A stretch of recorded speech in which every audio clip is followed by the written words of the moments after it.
Nathan Oyster. Puck went through, and that's, we talked about this earlier, boy, and why Anthony Stewart has so many goals, getting in the face of Brent Prime. He's got 5 goals on the power play, and he's camped out in front right now. Stewart sending the puck deep, and Anderson after it. Anderson battling along the backboards with Anthony Stewart. Stewart now controls the puck. Leaving it off for Oyster. New move to Stewart. Pass was just in front of Crab. Crab now Stapleton. Stapleton sneaking in. Stops at the half boards. Anderson controlling it. Now Stapleton. Good setup so far for Chicago. Stapleton trying to fit to Stewart. He shoots. He scores! Number 6 and 6 on the power play. Terrific plays in front of the net and getting bodies in that area. Tim Stapleton was to the right of Brent Tron, and he makes a subtle pass. It's probably about 3 feet. Here it is, a give and go, drive to the net, Anderson back, and the backhander through the crease. And this is a fan shot, I think, because of the hook. Bourne from behind hooks Stewart, and he just gets enough of the puck. And look at that, through the legs. There's been a few like that on Brent Tron, and Anthony Stewart continues. Terrific stuff. Big, big goal for the Wolves. Certainly, the E train now has 9 goals this postseason. 6 of them have come on the power play, and Chicago draws the early lead. They have now gone 6 straight games, Billy, with power play goals. How about that?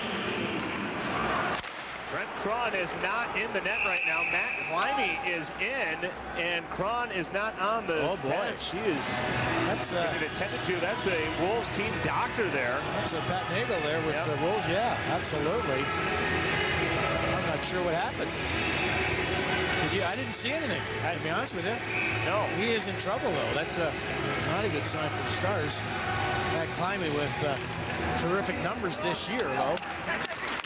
Boy, I did not notice that at all. Climby came in and even. Boy, Drew MacIntyre huge. You can hear the Wolves players banging their sticks on the bench. Appreciating the big stop there. Danny Ben has been a one-man wrecking ball in this series, and he was the one with the puck. The senior working on the front. McIntyre will say, stacks his pads. Waved off. The Stars protest. He blew it. This is going to be very close, but already indication there's not going to be any argument with this. The save was made, and Glenn Gulleton doesn't seem to be too disturbed with the situation, as we've talked about. The puck was underneath the pads, and Ben comes in with his pitchfork and pushes the pads into the net with the puck, but I believe David Banfield blew the whistle. We don't hear it. It's not full sound. Maybe we'll get a chance to hear that a little bit later on, but it was definitely under the pads, and then Ben came in with his pitchfork and dug the puck through the pads of McIntyre. There's some discussion. Yeah, with the line staff now. Well, he blew the whistle. I thought that was what he was indicating. It was the fact that he blew the whistle.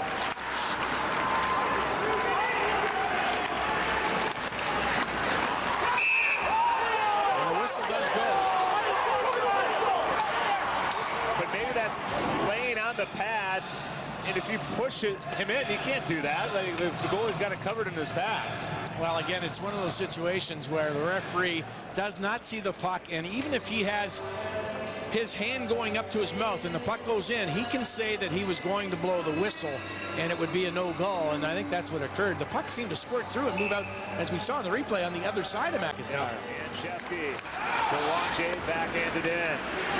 Oyster tells McIntyre to leave it, and he does. Now Stapleton, Rick work out to center. Anderson lead pass, knocked out of midair by Crab. Crab trying to throw it to himself on his foot. Hit over that. He scores! Johnny Crab!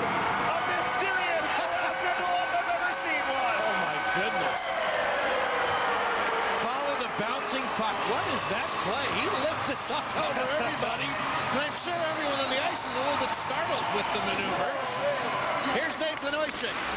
Boy, what a pass up the gut. That was a chancy play, but it worked out. There's the drop down, Coogan a high stick, and the flip through, and follow the bouncing puck. Hutchinson takes Crab, and it might glance off him and just get by Climby, but here's the play. Right leg through of Fortunas. Right off the boot of Hutchinson. Yeah.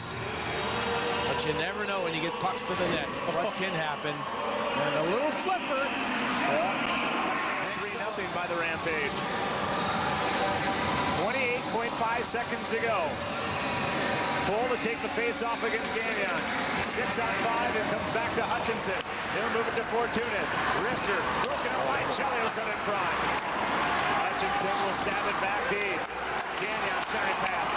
Locked down, and now Stapleton will move it out to center. And for a change, still remember the Wolves didn't get a timeout. The guys a little bit tired, but still not. There's a nice play. Tied up now, Cole. Final seconds will tick away. Tuesday night we'll have a winner. Take on game number 7, MacIntyre. A shutout. His last was back on March 27th. 36 saves against the Ice Hogs. This is a character win. What a comeback for the Wolves, down 3-2. Home ice advantage still, yes, in their favor, but with the 2-3-2 format, not the easiest. And boy, did they come to play. And Drew MacIntyre, just spectacular when it was needed. And you gotta love the gutsy performance by the Wolves on the defensive side.